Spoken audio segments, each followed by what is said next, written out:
am just thankful that you're here because I feel as though depression has this stigma, and there's a lot of people who don't want to talk about it, who maybe won't want to share that they're experiencing it because of the views that people have with it. It's associated with weakness, or like there's a flaw in your character, and that is far from the truth.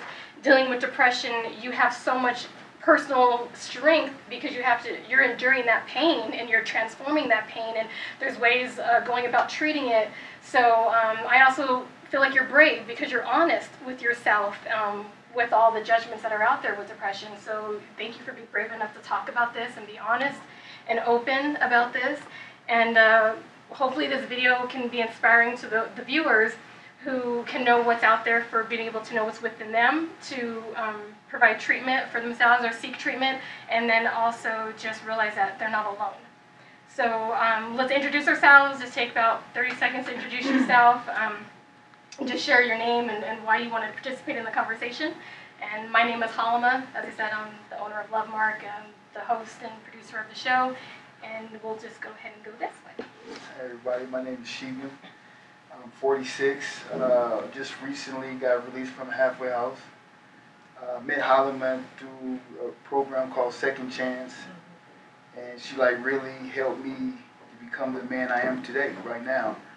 As far as lifting me up, lifting my confidence up, lifting my spirits up, and just helping to become more productive, more stronger in what I want to do in life. Hi, I'm Garrett, and I'm 25. And I struggle with ADHD, depression, and anxiety, which is both very much caused by the ADHD. I'm Miranda. I'm 40, since we're doing the ages. I have depression and anxiety, and I've just had a lot of experience in life and figured that this would be a good opportunity to help others if what I've been through or the stories I have can, touch home with somebody else. Why not? I'm Christopher. I'm 21, and I have struggled with depression and anxiety for about 8 years now, and I'm just tired of it, and I want to get better at it, and hopefully in my journey through my struggles, I help somebody else get over it as well. I'm Lonnie Allen. I'm 43. I'm an artist, cartoonist, art editor. I've kind of struggled with depression probably all of my life.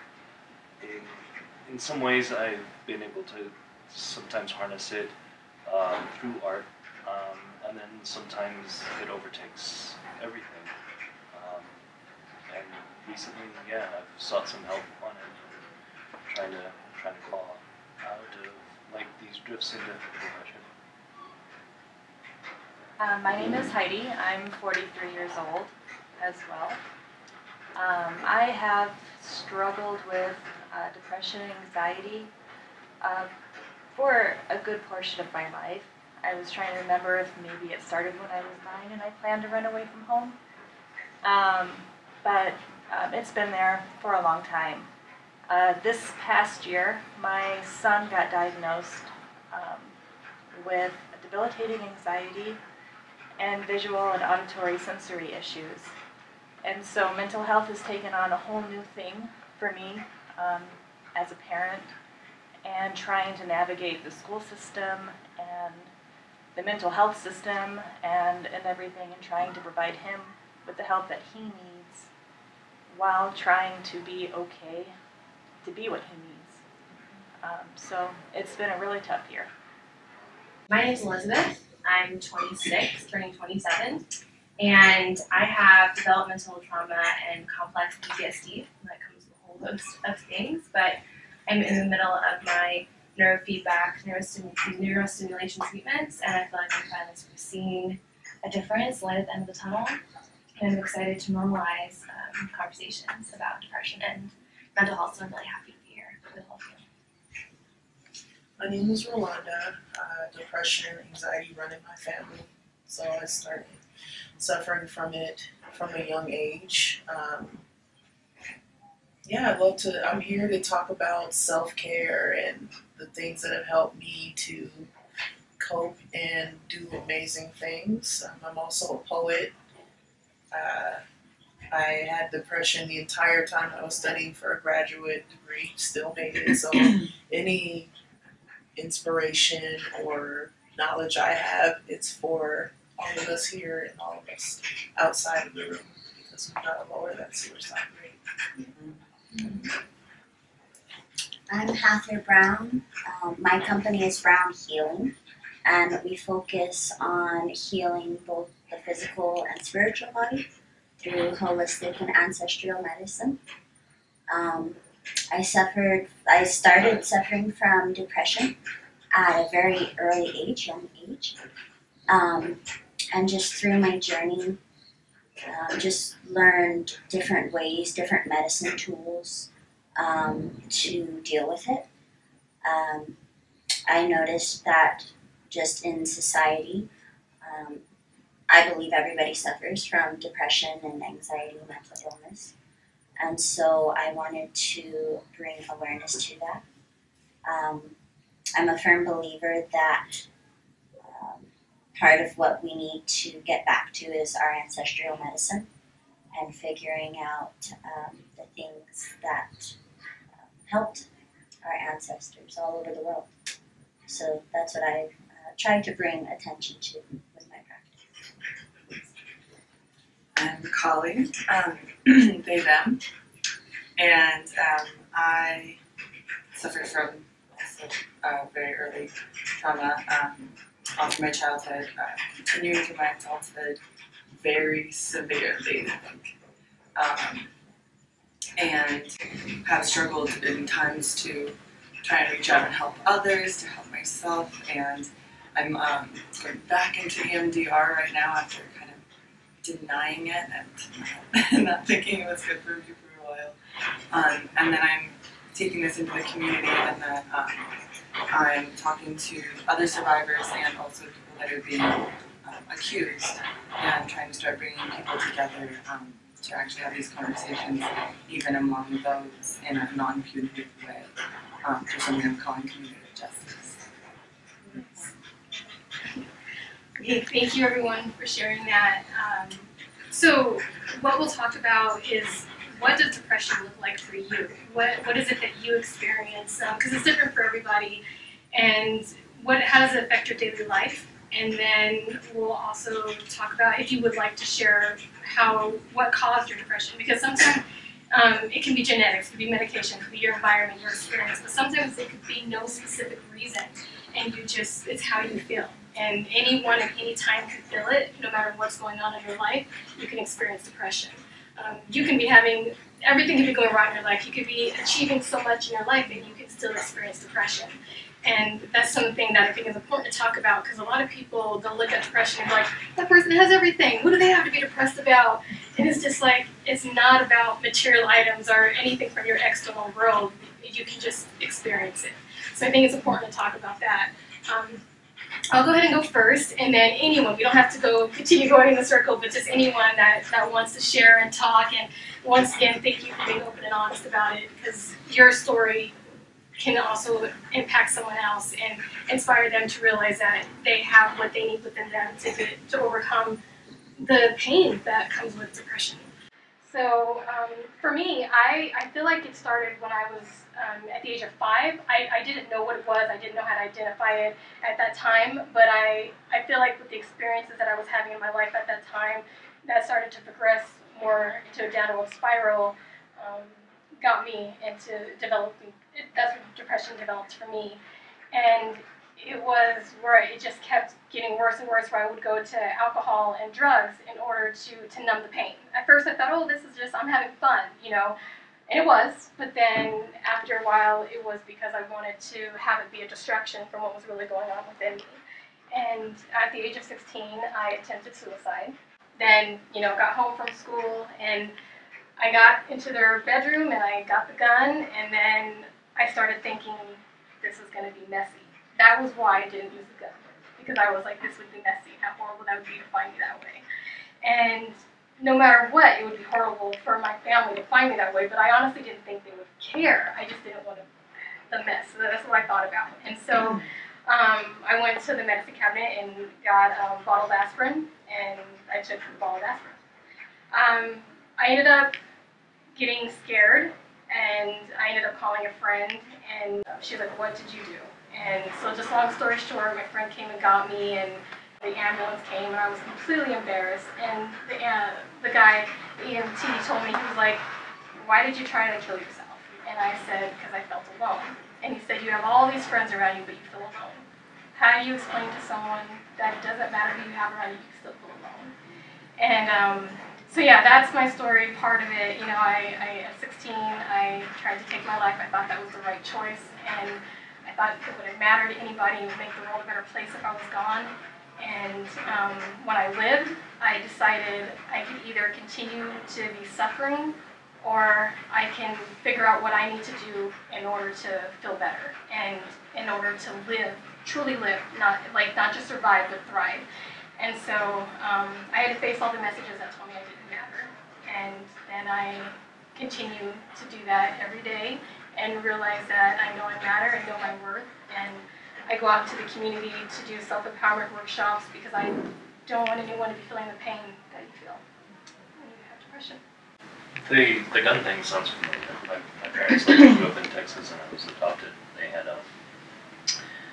my dad still is like an avid gun collector, which like the most common way of that is like it's so easy. And it's weird that when I think back to just being like a teen and or even like a kid having those ideations of like, oh, whenever things are painful, it's like I can make that stop. I can just go in there and like pull the trigger on that thing. And I think for me, like I would get too scared. Like I would start to do it, and then I was like, whoa, something about the actual act. So it wasn't quite there. But yeah, I mean, guns are just dangerous for that main reason, I think, too. It's accessibility for like that kind of thing. I grew up in a household with 3 sisters, and I'm the only boy with my mom. And I think mine started because my mom was like real abusive towards me. Back when I was 2 years old, my mom was in a real bad physical relationship with my dad, and she stabbed him to death when I was 2. So coming up, I'm a split image of my dad. So I remember my mom used to say, "You look just like your dad, and just like I took you out, your dad out, I take you out." So that was really my core beliefs, that I'm not nothing. I'm never gonna be anything, because this is what my mom was telling me. This is the person that I looked up to. So as I got older, I started using drugs to kind of deal with that pain, and because I didn't want to deal with it. As I got older and older, I just kept abusing drugs. And because I didn't want to deal with reality, I didn't want to deal with just the hurt, the pain, the hurt, and the abuse. Just recently, I had an opportunity to talk about stuff with Holloman and them, some stuff I was holding in for 45 years. I never talked about it, so even now it's kind of, I've been talking about it for the past year, so I kind of took the power back. I used to get really emotional about it, but talking about that stuff because I didn't want to talk about it. So now I've been clean and sober for 2 years, and I still get those. Thank you. I still get those feelings come, those emotions come, and I want to go use, but I can't because I've made it this far. I might as well keep going. So I take one day at a time. As far as my mom, I at some point I'm gonna have to have that conversation with her. Tell her I forgive her.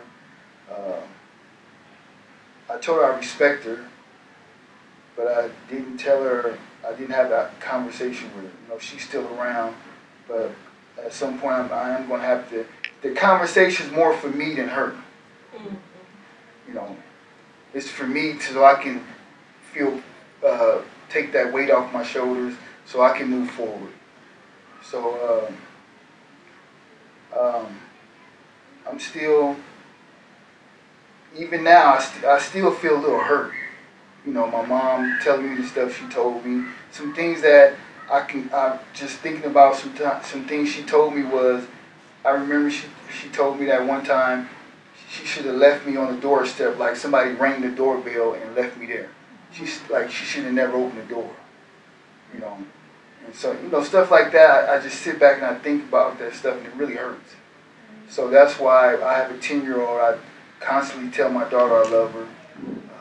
I'm proud of her because that's stuff my mom never told me. Thank you for not keeping that cycle going. Yeah. So I definitely, I'm definitely trying to break that chain, build that bond with my daughter, and you know, but I'm still a work in progress. I'm not cured. I'm not healed, even though I have 2 years of sobriety, and even though I get those feelings and those emotions come up, and that I just fight through it. So all I can do is just fight through it. Just keep fighting. I can't allow those, because what I realized, that was my mom's stuff. That was her pain that she was putting off on that. I'm 2 years old, 2, 3 years old. There's nothing possibly a 2 or 3-year-old could do to a grown-up. So I realized that that was her stuff. That had nothing to do with me. So that's so I would also like to address how you said he's not cured and things like that. And I don't really feel like you are really cured. Like there's a way to like manage it and do your best at trying to, like, whenever those feelings start coming back, to not let it overpower you and overrun you.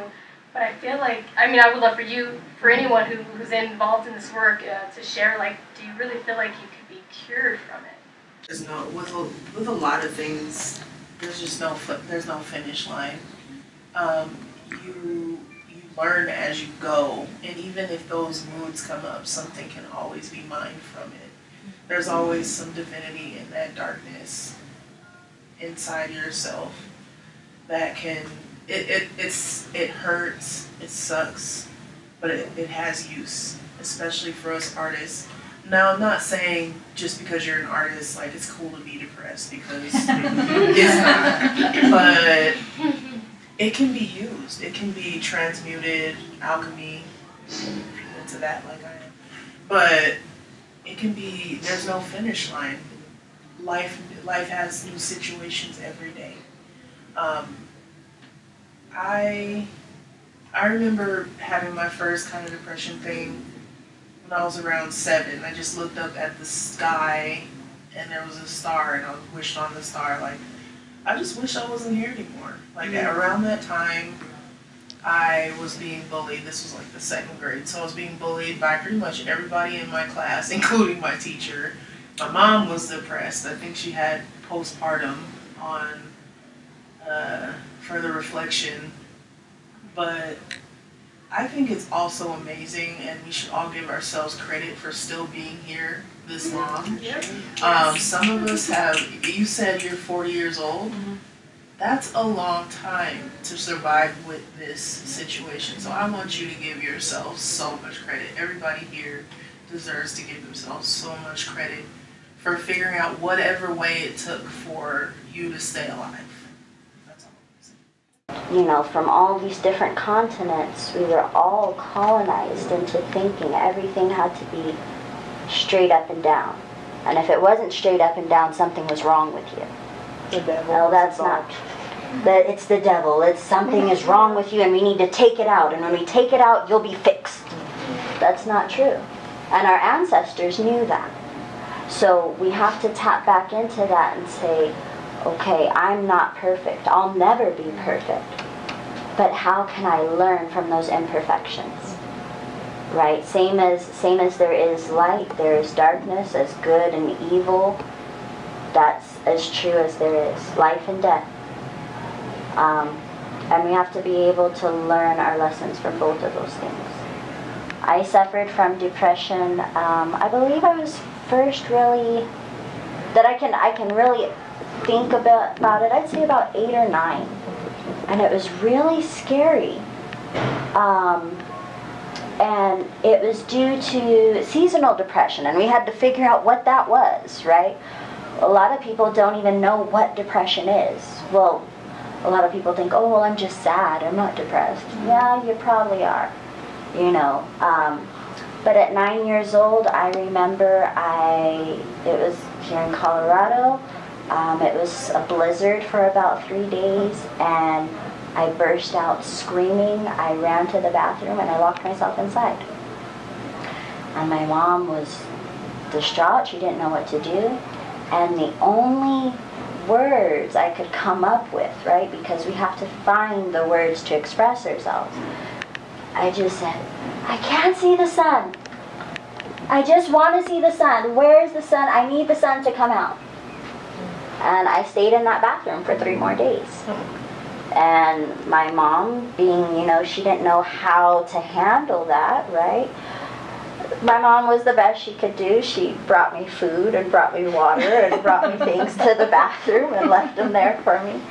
But, you know, and even, and that's so scary to think that it can happen to young children. Yeah. It's so scary. It's so scary. And so, you know, we just have to be able to say, let's identify this, what's really going on.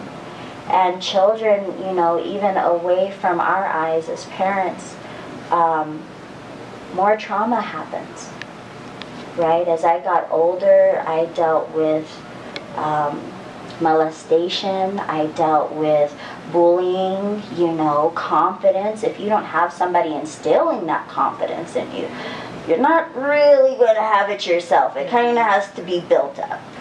So just going through that, you know, and especially my teenage years, I didn't know if I was going to make it out. I didn't know if I was going to live through it.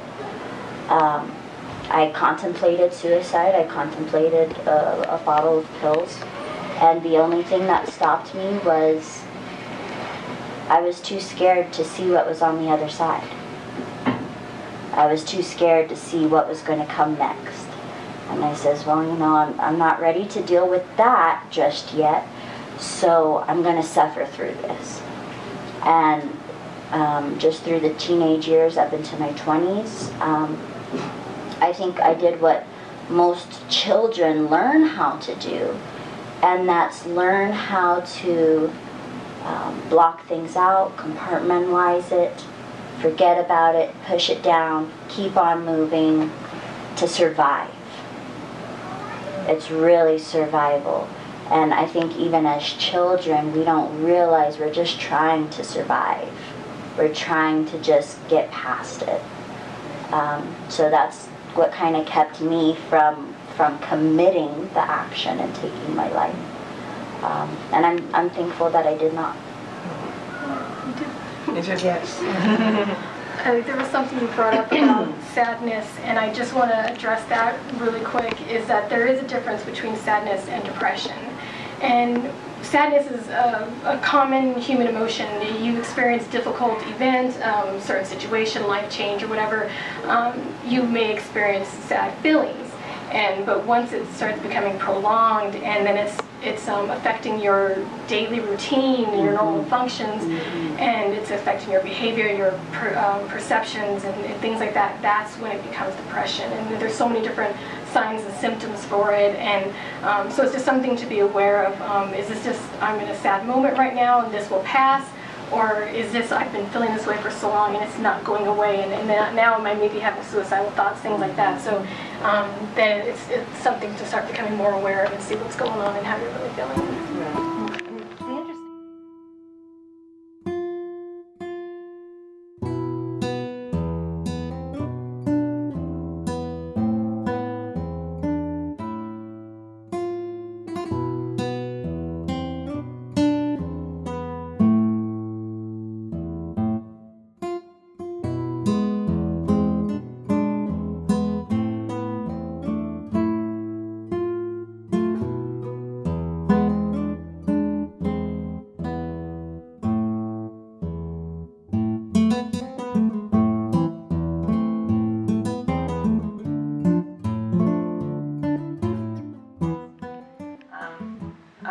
also grew up in a volatile household, not quite as violent as yours was, but so I grew up with that. It was a part of my life. It eventually I became more of a recipient than just a witness. As I got older, my dad didn't like us getting older and having our own opinions and things like that. So it was something that I dealt with. It was happening to me. And I thought that everybody else was happy if they had happy homes. You know, that's what made you okay. That's what made you normal. My life wasn't normal. And I went through other things that a lot of other girls go through. I got raped. I got home late. I was in trouble for being home late. I got beat. I made it through those things. I was fortunate. Religion did help me to some degree. I was lucky I had a priest that I talked to who told me this wasn't your fault. This was a priest who said the right things. I had a boyfriend who said the right things. Everything that's happened to you has made you who you are, who I love. And that helped me get through, but I also compartmentalized. I was a young mom. I have 4 kids altogether. And I've had ups and downs, depression, suicide. The first time I tried, I was 16. And I didn't do it because I was watching my friend's cat. And I didn't want anyone to forget about the cat. But it's something that has carried with me, unfortunately. As a parent, it helps. I have people to live for. I have people who need me. Some of them are getting older, and they don't need me as much. That's hard too. You know, it's changing. But my little guy, as a kindergartner, told me, I wish you never grew me in your tummy. He started, he was acting out in school. He was having all these problems. His dad caught him in the bedroom with a Nerf gun, trying to shoot himself in the head. Now, this little guy hasn't had what I grew up with. I love him. I have tried to keep what I grew up with out of my children's lives, and my 3 daughters seem to be doing okay. When I was pregnant with him, his father, not him, his father did not want me to have him. And I was devastated. The entire pregnancy was absolutely devastating. Every bad feeling I ever had in my whole life came up. And it was all I could do to get through it. I had to go on antidepressants, which made me feel even guiltier and sadder because I was afraid of how it could hurt my child. He seemed fine when he came out. Whatever things that have happened to him or that he's feeling, it seems to have manifested every terrible feeling that I had while I was pregnant. Seems to be inside of him somehow. And he thinks he's a bad kid. He thinks he's a bad person. He doesn't have that confidence and that joy that a child should have. And I've never seen a child with that kind of sadness and that kind of hurt. And it comes out as temper tantrums. It comes out as rages. And I can't fix it. I will never be able to fix it for him. And it's brought on a host of other things. It's taxing in my current relationship.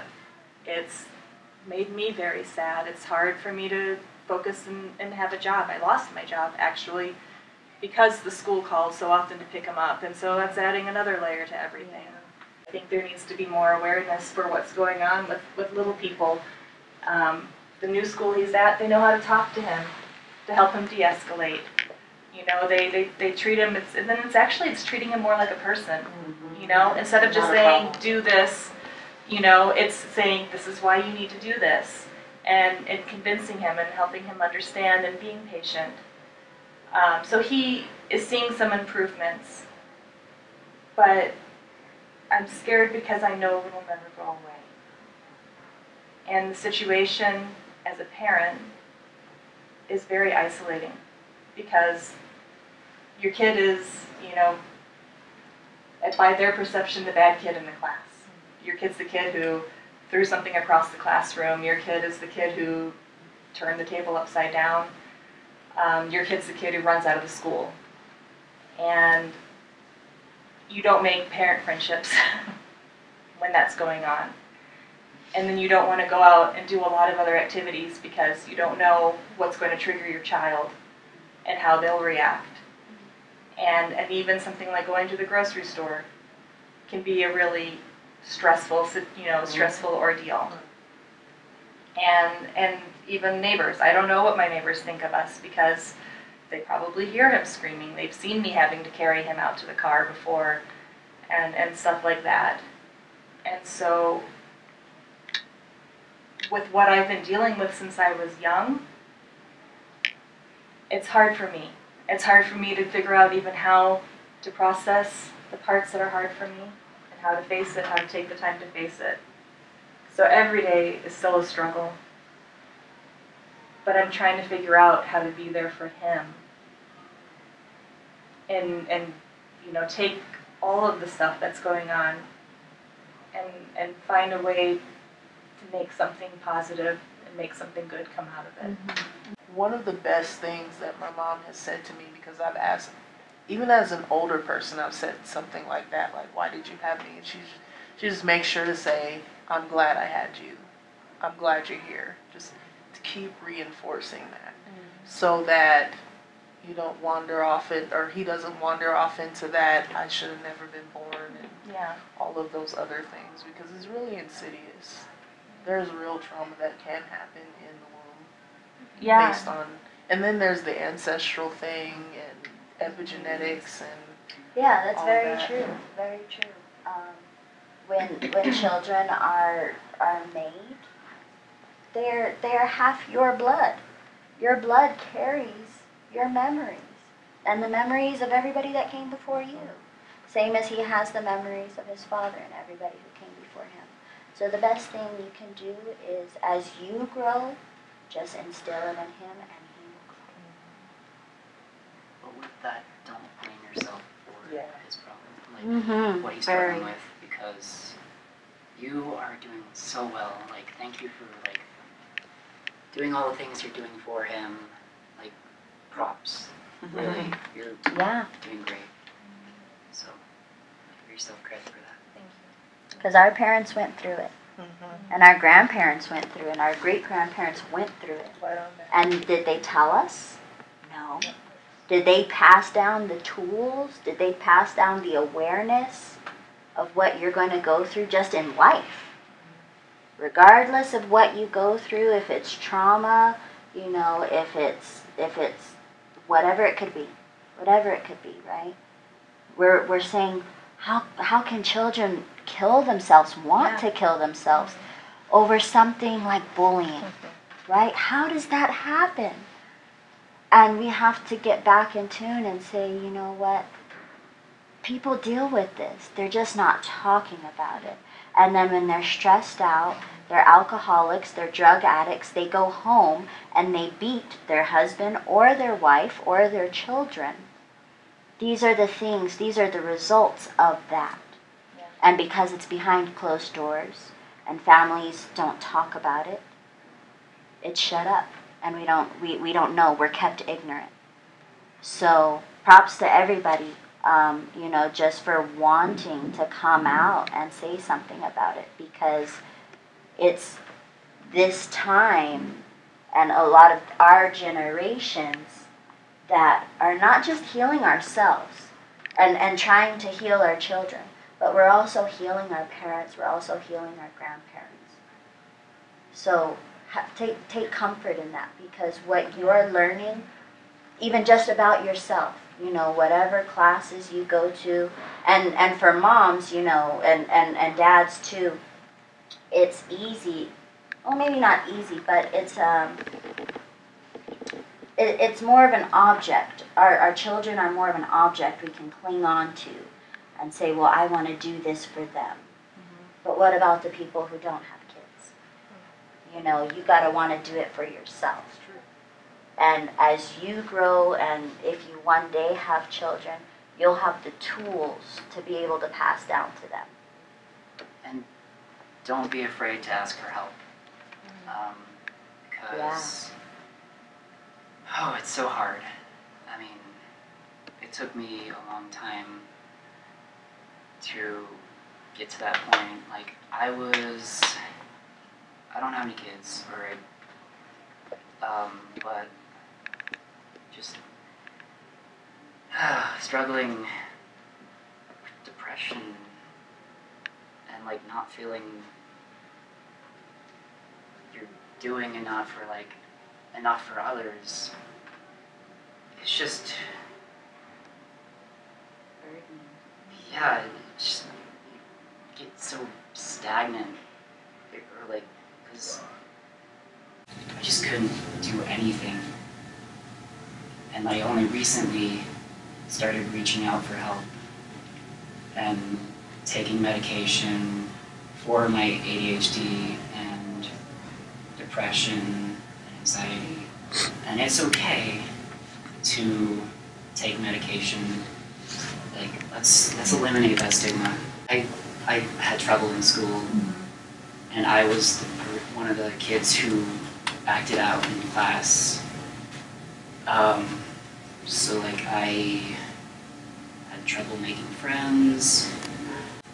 If you have a kid with ADHD, or you assume, or what's the word? You think they might have ADHD, and there's signs of it. Get an early diagnosis if you can, because it really helps. Just like understand what's going on, so that you can seek resources if that's available. So in listening to everybody, it's been hard for me to kind of decide, okay, what do I want to tell? You know, because I have so many stories. I was abused growing up. Saw my father abuse my mother, my brother. He had depression, so it does run in my family. But then I started thinking about it. I did have depression. I think I was 10 when I started really realizing that I was different. Something was wrong with me. But then as I got older, I just kept trying to overcompensate and overachieve and do as much as possible. And maybe it would go away. Maybe people would be proud of me because I've done all these things. But I was never proud of myself. But then as I got older, trauma continued to happen. Okay. Father passed away. Best friend took his life. My mother passed away most recently. And, sorry. That one's the most fresh. It'll be 3 years. It's also the most recent that I thought about taking my life. And I don't have kids, but I have dogs. So when you guys are talking about your kids, I'm over here like, oh, my dogs. Yeah. My dog was my first kid before my kids. Yeah, yeah. So, no, but honestly, I was living on my own for the first time in my life. And one of my dogs, everybody falls in love with. But the other one's kind of a jerk because he's so protective of me. Mm-hmm. And so I'm like, well, Holly will be fine, but nobody will take Lunar if I'm not here. So Lunar saved my life. And I mean, sometimes you have to be okay with those moments. I feel like sometimes as guys, that depression also can be transformed into like toxic anger, you know. And I think it's a way to cover. Yeah, I'm sure. Like, and sometimes it's an unhelpful way to cover pain, you know. Recently, I've also like been prescribed to try to help manage, you know, like the anger that you get. Because that one, I think it can, you know, like any emotion, it can be harnessed in a productive way, but it can also like be crippling and damaging, you know, and especially to others. I think if you choose to stay in it, a lot of people, believe it or not, don't know that they choose to stay in it. They continue perpetuating that idea. I'm damaged, I'm damaged, I'm damaged, I'm damaged. And our brains as a mechanism, as a machine, we are creatures of habit. Humans, all humans are creatures of habit. So when you create that habit of, I've been through trauma and I'm damaged and this is horrible and I hate my life, you create a circuit in your brain of habit.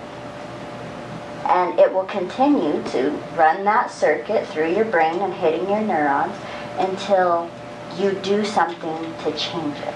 And you build up that confidence. You start believing in yourself.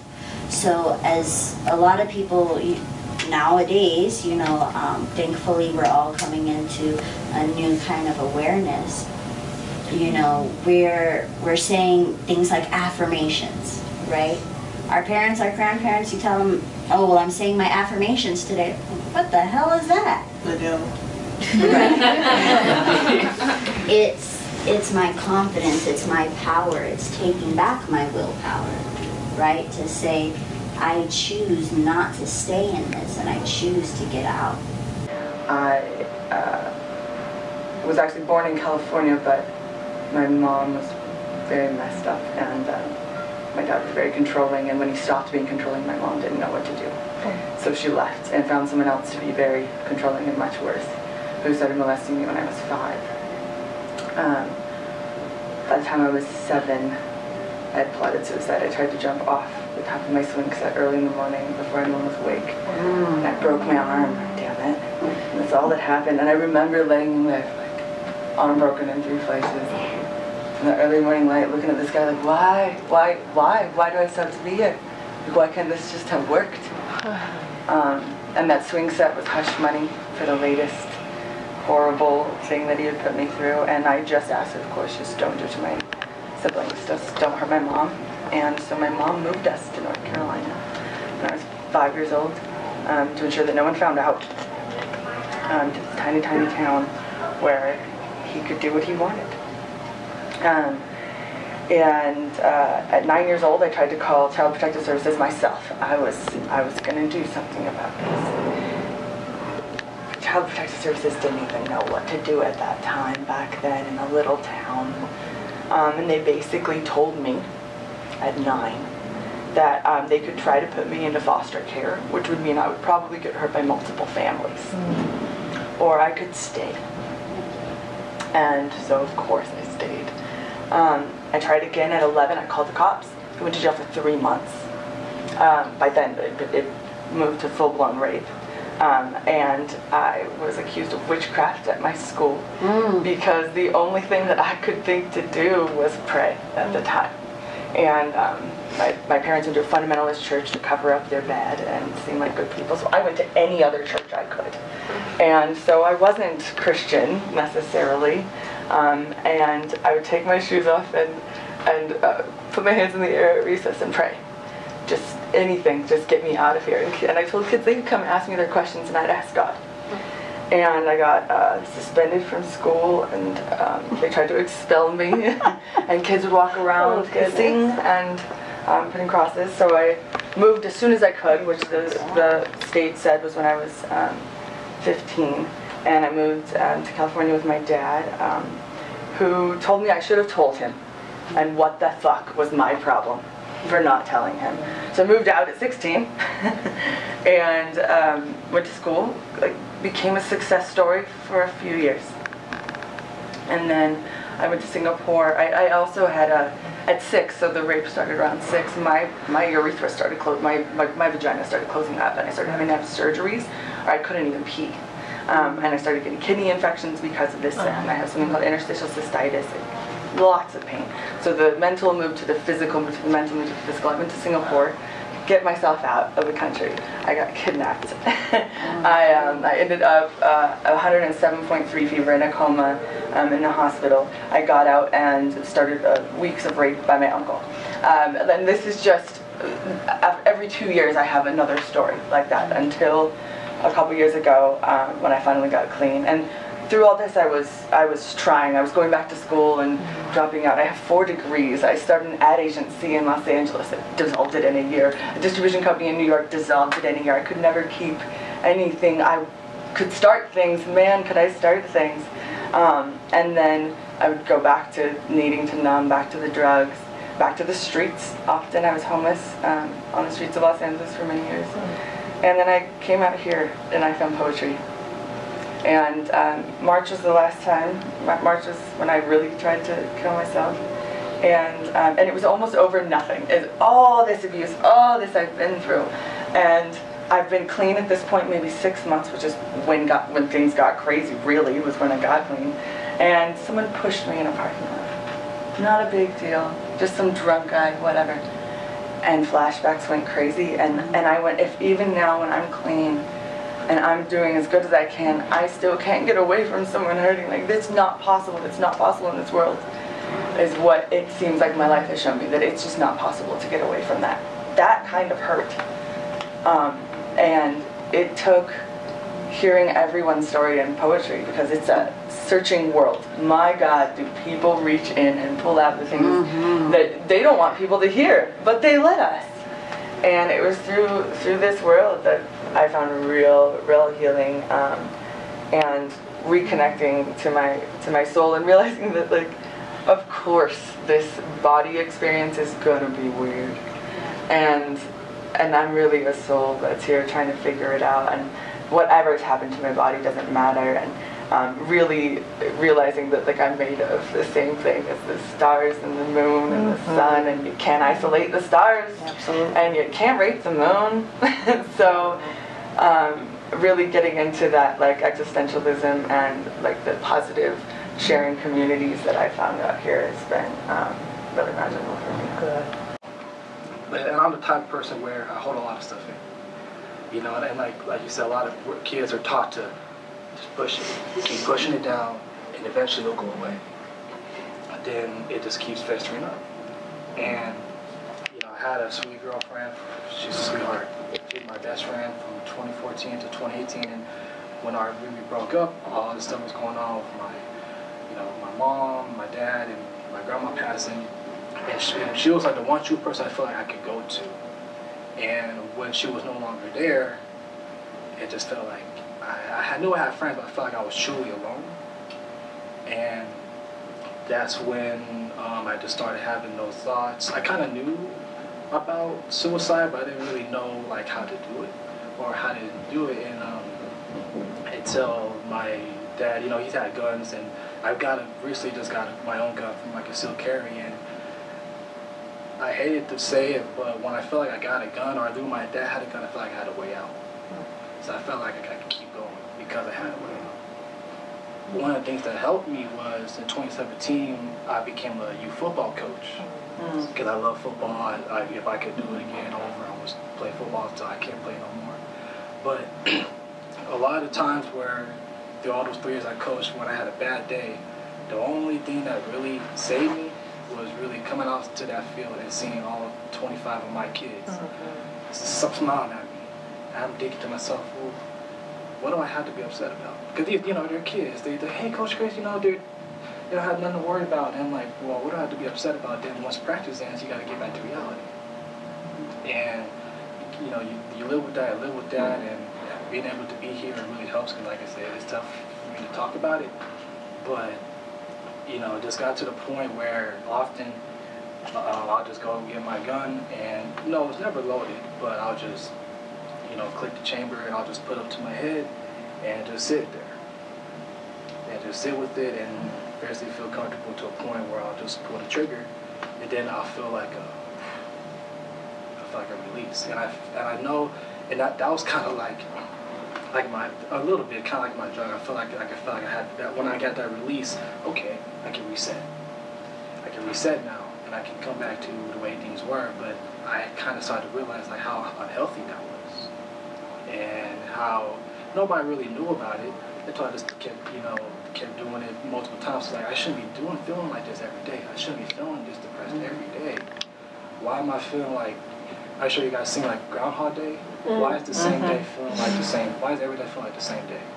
When I'm doing everything I can in my power to change it. And that's why I try to indulge myself so much, try to make myself forget a lot. Another thing I just kept telling myself is, if you forget this, if you indulge yourself, you forget things going on, you eventually will get better. I didn't really want to face it. And, you know, I know I have a lot of people I can turn to, but I'm sure a lot of people, I feel like you don't want to be a burden to nobody. You don't want to, you know people are going to be there answer that call, but you want to feel like, what's this? What's going on now? You know, I thought you were good last week. What's going on now? So I didn't want to burn nobody. I didn't want to talk to nobody. I knew I could talk to, I wanted to, but I didn't want to burn nobody. And it's just been festering.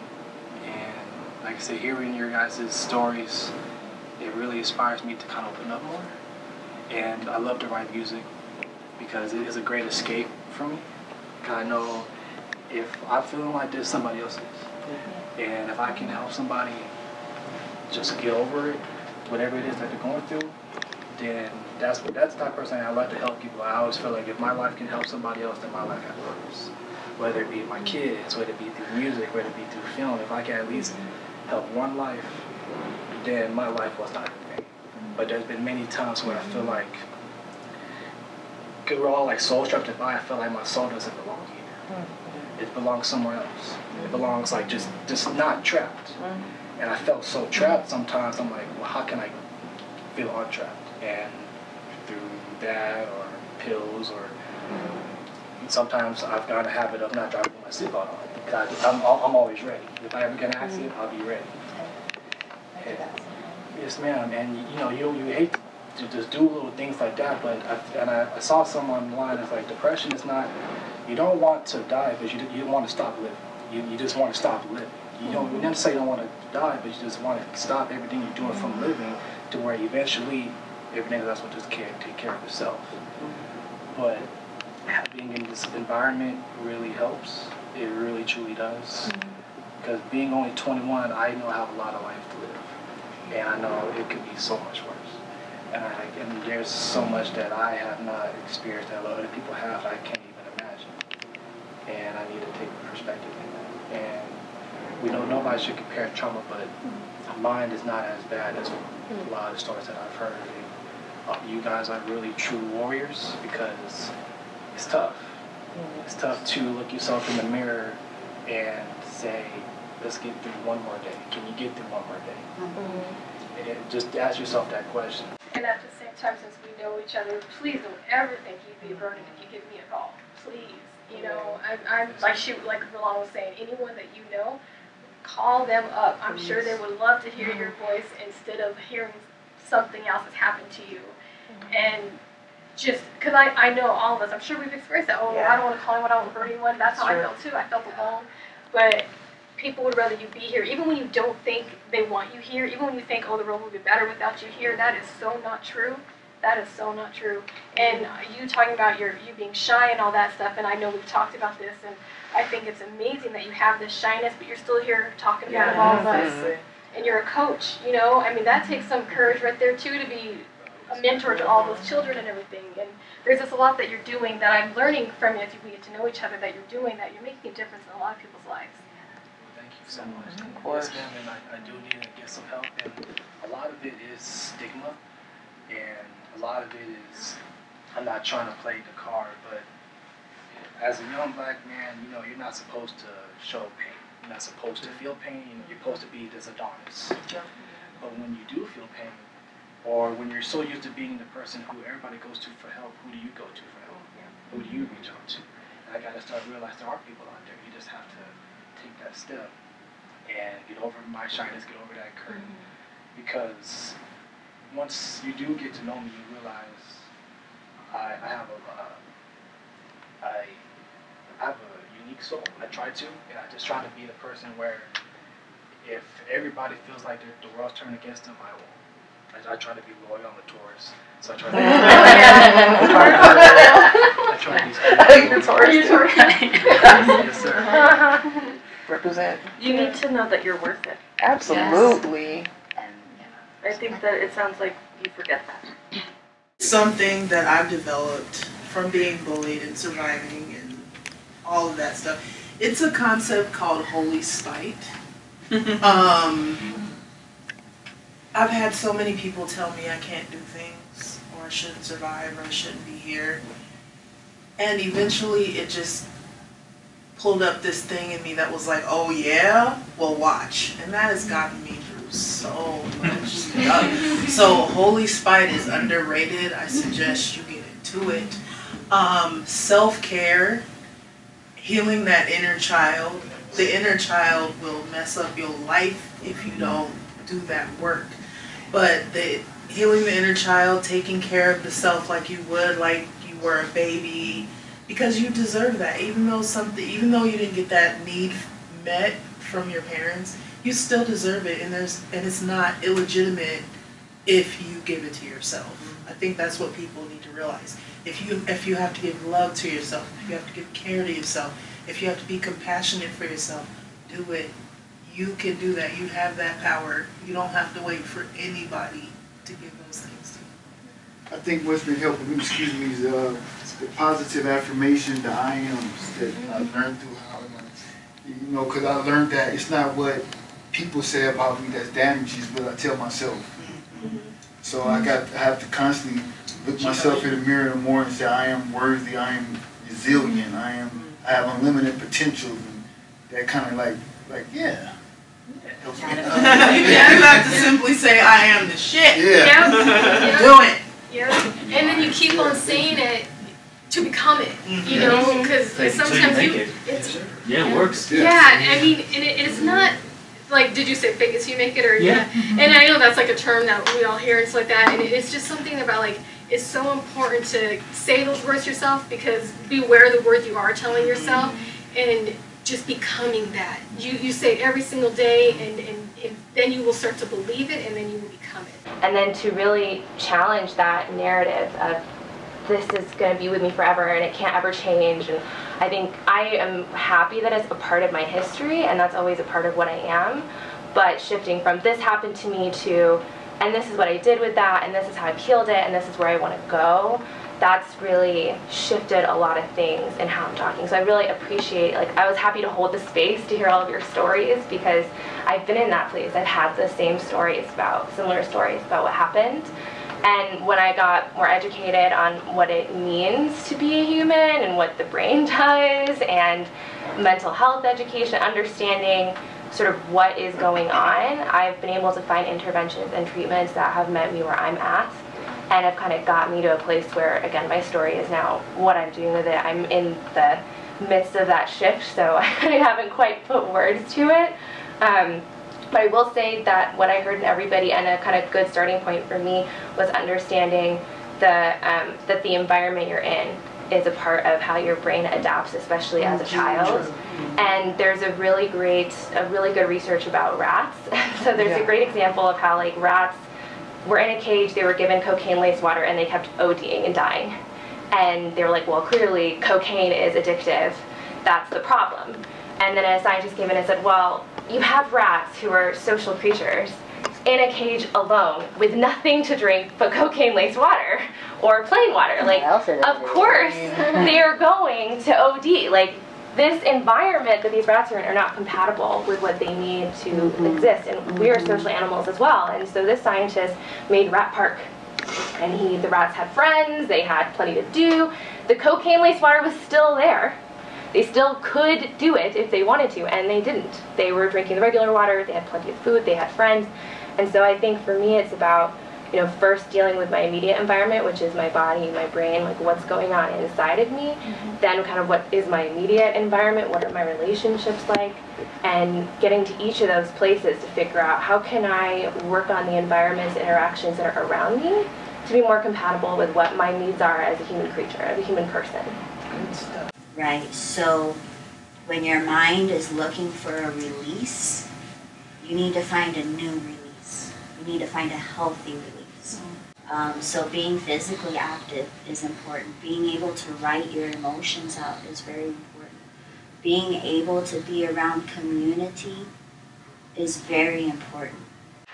Yeah, like notice the things that you are doing in your life. Are they distractions, or are they actually really helping you?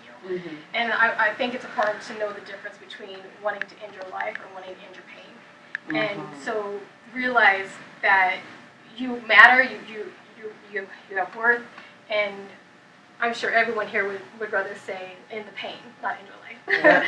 So it's doing that work to end that pain. Shifting the paradigm. Yeah. That's a transformation in your self-concept, and that's really what we're all trying to get down to. Those stories like, I can write a new story. Yep. I can be a new story. To remember that. Everything is within you, you just have the power. We have to be able to harness that power.